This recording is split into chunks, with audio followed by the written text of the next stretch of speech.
You will hear a number of different recordings, and you will have to answer questions on what you hear. There will be time for you to read the instructions and questions, and you will have a chance to check your work. All the recordings will be played once only. The test is in 4 sections. Write all your answers on the question paper. At the end of the real test, you will be given 10 minutes to transfer your answers to an answer sheet. Now turn to Section 1. Listening, Section 1. You will hear a conversation between a travel agent and a customer. First, you have some time to look at questions 1 to 7.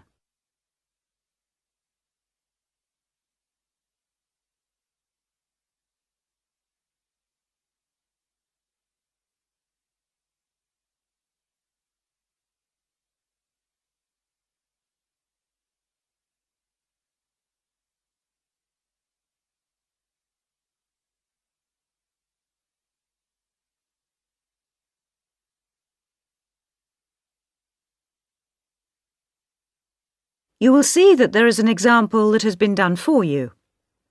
On this occasion only, the conversation relating to this will be played first.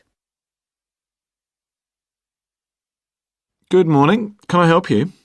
Yes, I'd like to get some information about trips to New Zealand. Certainly. Take a seat and I'll be right with you. Thanks. Now, where would you like to go in New Zealand? Well, I was hoping to do a bit of travelling around, actually. There are a few things I'd like to see and do before I go back home. Right. One thing I really want to do is go to Christchurch. I have relatives living there that I can stay with, my mother's cousin, and I've heard it's a nice place. The woman says she has relatives living there. So the first activity, visit family, has been circled. Now we shall begin.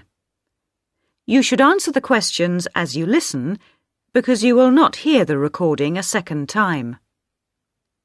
Listen carefully and answer questions 1 to 7. Good morning. Can I help you? Yes, I'd like to get some information about trips to New Zealand. Certainly. Take a seat and I'll be right with you. Thanks. Now, where would you like to go in New Zealand? Well, I was hoping to do a bit of travelling around, actually. There are a few things I'd like to see and do before I go back home. Right. One thing I really want to do is go to Christchurch.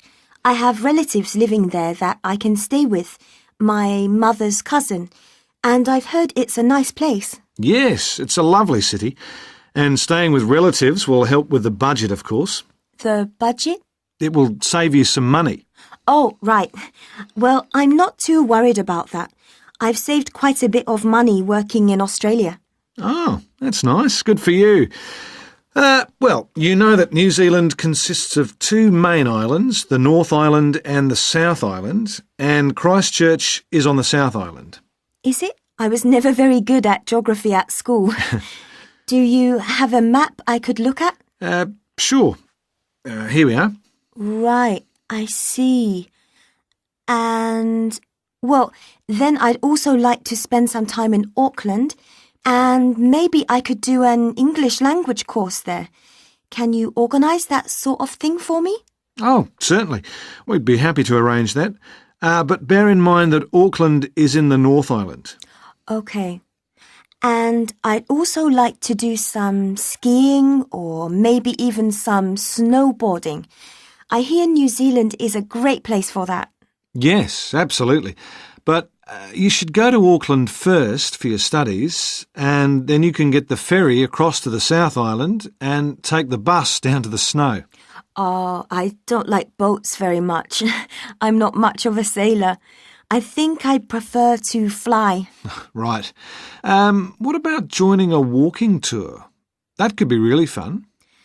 Not sure about walking, but joining a tour might be a good way to travel because then I might make some friends my own age. Now, let's get some details. Can I have your name, please? Yes, it's Su Ming Lee, but you can call me Sue. OK, Sue. And what's your address here in Melbourne? I'm living with my aunt in the suburb of Kew. It's 29 Lock Street. That's Loch, not Lock. Do you have a phone number that I can get you on? The best thing would be if I give you my mobile. I always have it on me. It's 0402 558 992. OK. And when do you want to travel? Because you'll need to be down south in July or August. Oh, yes, of course. That's winter, isn't it? So I better go to Auckland in May. Yes, let's say departing from Melbourne on the 1st of May, that's a Saturday, and then you could begin your course on Monday the 3rd. That sounds great. And how long would you like to study for? A month, 2, 3? What do you think? Well, I'll probably need more than a month. What about 8 weeks until the end of June? Fine. I'll see what I can do. Oh, and how would you like to pay for this? On my Visa card, if that's possible. Before you hear the rest of the conversation, you have some time to look at questions 8 to 10.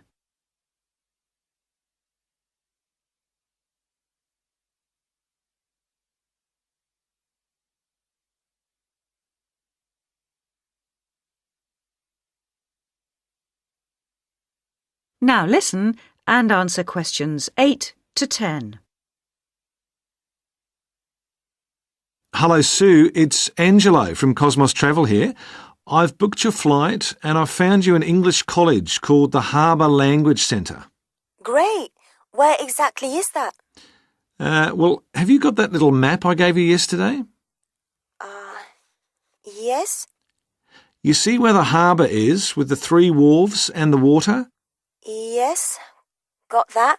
OK, there are 2 parallel streets.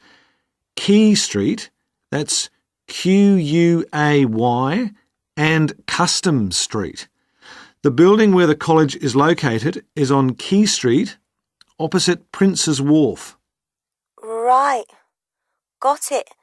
And what about accommodation? Well, I've booked you into a hotel for the first 3 nights, and then the accommodation officer will find you a family to live with. Good. And where's the hotel? It's a short walk from the college, on the corner of Queen Street and City Road. Which corner exactly? On the left-hand side as we're looking at the map. OK, near the little park. Yes, that's right. And what about a good bookshop? I'm going to need to buy a dictionary and some English books. Yes, well, I believe there's a really good language bookshop on the corner of Customs Street and Queen Street. It's near the college, so that's pretty convenient. Thank you so much. You've been really helpful. That is the end of section 1. You now have half a minute to check your answers.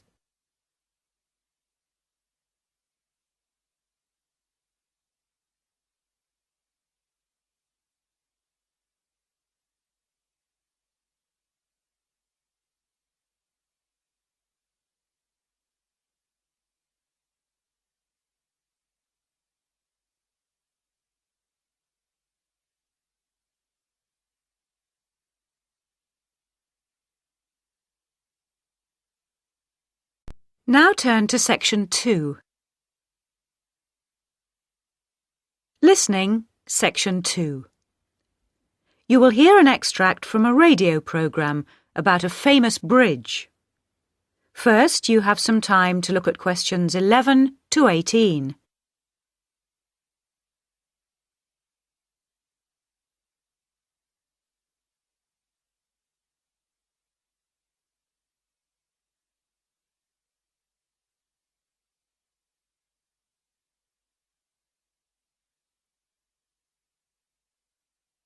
Now listen carefully and answer questions 11 to 18. The Sydney Harbour Bridge is nearly 3/4 of a century old, and to help celebrate this important occasion, our reporter Sarah Chambers has compiled this brief history of her favourite bridge. A bridge is more than just a crossing over a river or a waterway. It is a landmark in its own right, a landmark which allows us to identify one city from another. Think, for instance, of the Bridge of Sighs in Venice, or the magnificent Charles Bridge in Prague. Each of these cities can be recognised by their famous bridges. The Golden Gate Bridge in San Francisco is another example of a city known by its bridge. But in addition to this, a bridge is a kind of ornament for a city, similar, if you like, to a cathedral or a palace. Here in Sydney, we may not have our own palace, but we do have our famous and much-loved bridge, the Sydney Harbour Bridge, which is sometimes affectionately known as the coat hanger because of its arched shape. It was built back in the 1930s, and so the bridge is coming up for a significant birthday. Let's have a little look at its history. Although the idea of building a crossing over Sydney Harbour had been discussed many years earlier, it wasn't until the year 1916 that the state government agreed to allocate some money for the construction of a bridge. The chief engineer for the bridge was a man called Dr. John Bradfield, a brilliant engineer who supervised the entire project from beginning to end. First, they had to decide on a design, so he organised an international competition to choose a design, and ultimately got the one he wanted. The job went to a British engineering firm, and the contract was signed in 1924. The design he chose was the single arch bridge that you see today, made of steel with a tower at either end. In 1926, construction finally began. The first thing they had to do was demolish 800 houses around the site where the towers were to be built. The poor families, however, never received any compensation for this. But the project created thousands of jobs, much needed in those difficult times. Of course, like all projects of this size, it took much longer to build than originally planned.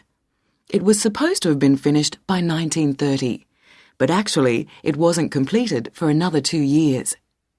It also cost twice as much as the original quote, coming in at £9.5 million instead of the agreed contract price of £4.2 million. But what's new? The opening ceremony took place on the 19th of March 1932, and a large crowd gathered for the occasion. The Premier of the state was just about to cut the ribbon when suddenly a man rode through the crowd mounted on a horse and slashed the ribbon with his sword. He wanted to be the first to cut the ribbon. Anyway, they tied the ribbon back together and the ceremony continued. The man on the horse was fined £5 for his offensive behaviour. Before you hear the rest of the talk, you have some time to look at questions 19 and 20.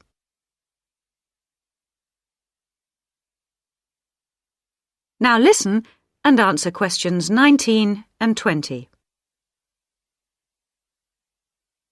Since then, millions of cars have crossed the bridge, each paying a toll to do so. By the early 1980s, the government had paid off the loan for the money they'd borrowed all those years before. But motorists continued to pay to cross from north to south. This money was subsequently used to build a tunnel under the harbour to reduce the amount of traffic on the bridge. The tunnel was opened in 1992 and cost $544 million. It is 2.3 kilometres long and is equipped with all the latest technology, including closed-circuit television to monitor any problems. And it has most definitely reduced the load on the bridge, as it carries around 75,000 vehicles each day, which would otherwise have to use the bridge. And it's apparently strong enough to withstand the impact of a ship or even the impact of an earthquake. The tunnel has been a welcome solution to Sydney's traffic problems, but of course, a tunnel could never compete with a bridge as a landmark for any city. So let's wish the bridge a very happy birthday. That is the end of section 2. You now have half a minute to check your answers.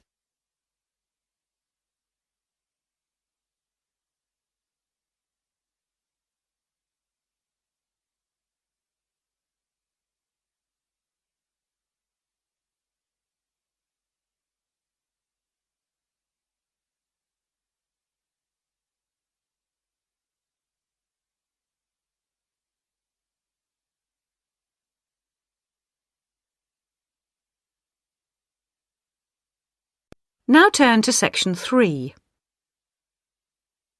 Listening, section 3. You will hear 2 students discussing the subject of rock art. First, you have some time to look at questions 21 to 27.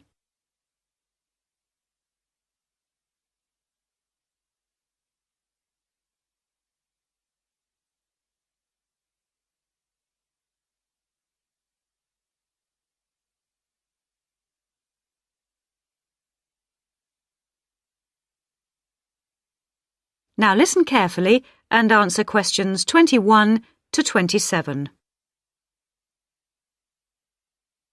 Hello, David. Oh, hi, Mia. Sorry I'm a bit late. Oh, no problem. Thanks for agreeing to help me with my assignment today. I really needed to go over it with someone. Sure. You were going to talk about European rock art, weren't you? Yes, the rock drawings in the caves of Lascaux in western France. Oh, fantastic. Over 13,000 years old, I believe. What sort of drawings are they? They're drawings of animals on the whole, but you can also find some human representations, as well as some signs. There are roughly 600 drawings at Lascaux. Really? Were they mostly pictures of bulls? Well, no, actually. The animal most depicted was the horse. Have a look at this graph. It shows the distribution of the different animals. You see, first the horse, and then, after that, a sort of prehistoric bull. Oh, OK. That's interesting, isn't it? And the third most commonly drawn creature was the stag. There were some other animals, but these are the main ones. What are the drawings like? I mean, what sort of style? Well, the bulls are depicted very figuratively. They're not very realistic. They're very big by comparison to the other drawings of people and signs. They appear to be almost three-dimensional in some cases, following the contours of the cave walls, but of course they're not. Amazing. Perhaps they felt these animals were the most impressive and needed to be represented like that. Yeah, maybe. The drawings of humans, by contrast, consist of just simple lines, like the stick figures my little sister draws. Perhaps humans were seen as less important. Perhaps. What about the signs? How did they draw them? There doesn't appear to be much evidence of signs, and those that have been found are usually made up of little points. Rather like Aboriginal art from Australia. Yes, something like that, but not as complex, of course. So, apart from the bulls and horses and stags, were there any other creatures depicted? In 1 or 2 chambers you do find pictures of fish, but they're quite rare. What sort of size is the cave? It must be quite large to have that many pictures. Well, it's actually a number of interlinking chambers, really. Here's a map showing where the different drawings can be found. Oh, good. Let's have a look at that.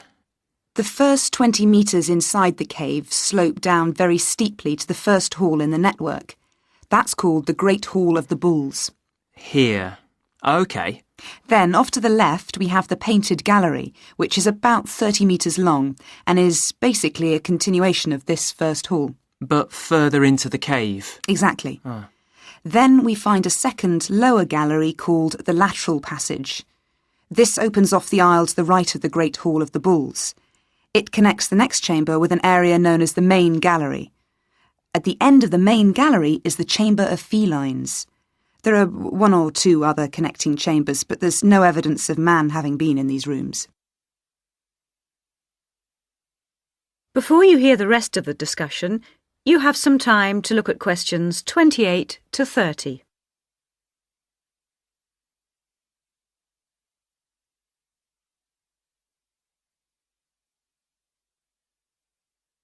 Now listen and answer questions 28 to 30. Is the cave open to the public today? Well, no, because after the initial discovery in 1940, it was opened and literally millions of people came through to see the drawings. Then, in the 50s, the experts started to worry about the damage being done to the drawings, and the government finally closed the Lascaux cave in 1963. Is that so? It wasn't really the tourists that were doing the harm, but the fact that after thousands of years, the cave was suddenly open to the atmosphere, and so bacteria and fungi started to destroy the pictures. You need a special permit to enter the cave now, and very few people can get that, unless they're scientists or have some official status. It's a shame, but I can see that they had to do something to protect the cave. So that means you can no longer see this rock art. Well, not exactly. What they've done is recreate the drawings in a man-made cave, which you can visit. Oh, brilliant.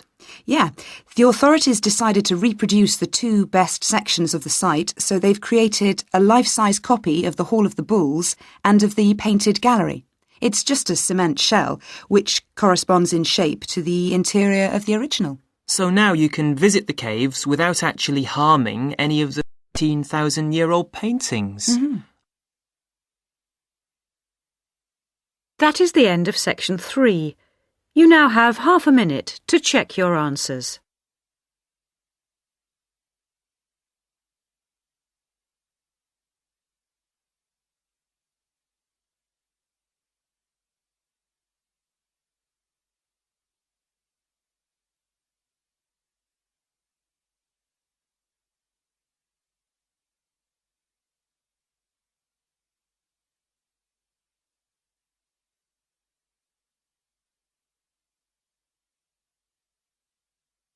Now turn to section 4. Listening, section 4. You will hear an extract from a university lecture on the topic of marketing. First, you have some time to look at questions 31 to 40.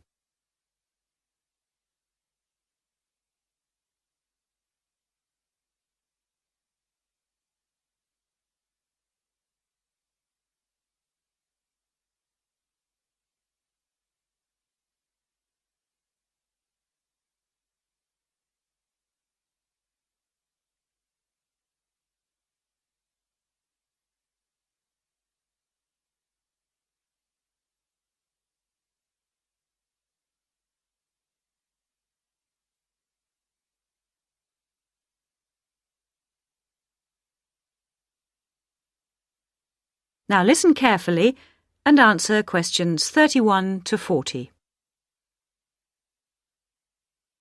Last week we looked at some general principles associated with marketing, and today I'd like to look at some of those points in a little more detail. So, what is marketing? Or put another way, what does the term marketing mean? Many people think of it simply as the process of selling and advertising. And this is hardly surprising when every day we are bombarded with television adverts, mail shots, and telephone sales. But selling and advertising are only two functions of marketing. In fact, marketing, more than any other business function, deals with customers. So perhaps the simplest definition is this one. Marketing is the delivery of customer value and satisfaction at a profit. In other words, finding customers, keeping those customers happy, and making money out of the process. The most basic concept underlying marketing is the concept of human needs. These include basic physical needs for things like food, as well as warmth and safety. And marketers don't invent these needs. They're a basic part of our human makeup. So, besides physical needs, there are also social needs, for instance, the need to belong and to be wanted. And in addition to social needs, we have the need for knowledge and self-expression, often referred to as individual needs. As societies evolve, members of that society start to see things not so much in terms of what they need, but in terms of what they want. And when people have enough money, these wants become demands. Now, it's important for the managers in a company to understand what their customers want if they're going to create effective marketing strategies, so there are various ways of doing this. One way at supermarkets, for instance, is to interview customers while they're doing their shopping. They can be asked about their buying preferences, and then the results of the survey can be analyzed. This provides reliable feedback on which to base future marketing strategies. It's also quite normal for top executives from department stores to spend a day or two each month visiting stores and mixing freely with the public, as if they were ordinary customers, to get an idea of customer behavior. Another way to get information from customers is to give them something. For instance, some fast food outlets give away vouchers in magazines or on the street that entitle customers to get part of their meal for nothing. As well as being a good way of attracting customers into the restaurants to spend their money, it also allows the managers to get a feel for where to advertise and which age groups to target. Another strategy employed at some well-known theme parks, such as Disneyland, is for top managers to spend at least one day in their career touring the park dressed as Mickey Mouse or some other cartoon character. This provides them with the perfect opportunity to survey the scene and watch the customers without being noticed. Okay, well, we mentioned customer satisfaction at the beginning of this lecture, and I'd like to return briefly to that as it relates to what we've just been talking about. If the performance of a product falls short of the customer's expectations, the buyer is going to be dissatisfied. In other words, if the product you buy isn't as good as you'd expected, then the chances are you'll be unhappy about it.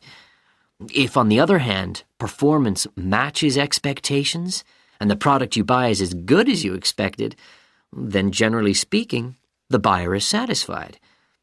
But smart companies should aim one step higher.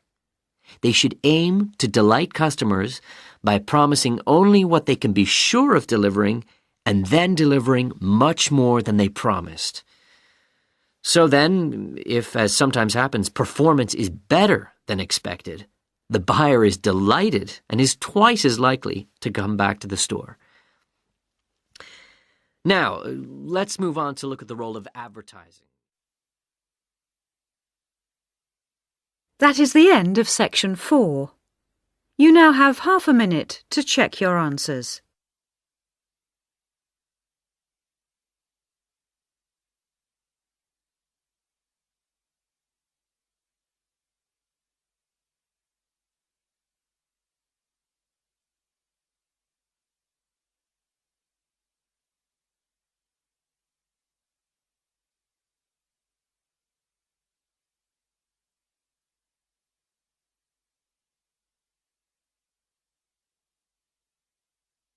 That is the end of the listening test.